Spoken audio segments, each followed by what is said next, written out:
Ota Benga was a teenage boy brought from his homeland in Central Africa and displayed like an animal in the Bronx Zoo in New York City, New York.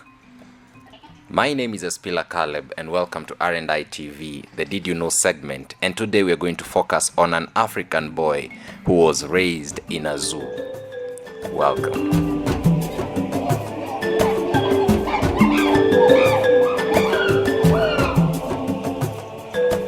Benga was born sometime in 1883 in Ituri Forest in the would soon become the Congo Free State, now the Democratic Republic of Congo.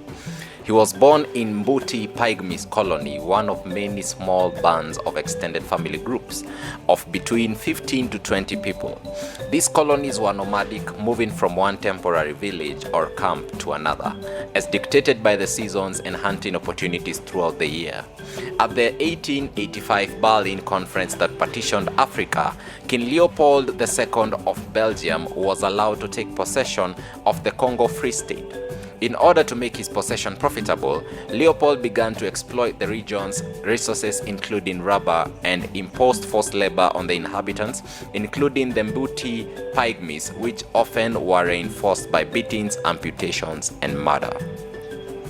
When Benga was a teenager, he returned from an elephant hunt and found his entire family and village had been slaughtered by force publique, the private army of King Leopold, created to enforce rubber production quotas. Benga, now alone and defenseless, was kidnapped by slave traders and put to work as a laborer in an agricultural village. In 1904, Benga was freed by an American missionary and amateur anthropologist, Samuel Phillips Varner, who was under contract from the Louisiana Purchase Exposition to bring back the Pygmies to be part of the human exhibition at the fair. Varner found Benga and negotiated his release from the slave traders for a pound of salt and both cloth. Varner recruited other Africans for the exhibit as well, and the group was brought to the St. Louis in June 1904. The Africans were displayed and Ota Benga became a particularly popular performer who attracted huge crowds. On exhibit at the same time with the Apache chief Geronimo, the two became friends. For his efforts, Varner was awarded a gold medal in anthropology at the close of the exhibition. Varner and Benga returned to Central Africa and at the end of the exposition, but Benga, feeling he no longer belonged, chose to come back with the anthropologist to the United States in 1906. Varner took Benga to the Bronx Zoo, where he was initially hired to help with the animals. Zoo officials, however, began to exhibit him in the monkey house, where again he attracted large crowds.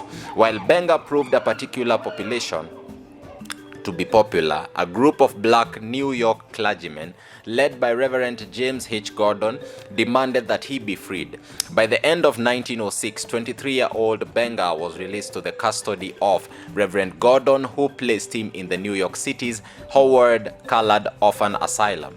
In 1910, Gordon arranged for Benga to relocate from Lynchburg, Virginia, where he received formal schooling and religious training for the first time. Benga began working as a local tobacco factory to pay for his journey back to Central Africa. By 1914, however, World War I began and severely limited passenger ship travel. On March 1916, most likely overcome with depression and heartbreak, Ota Benga committed suicide in Lynchburg, Virginia.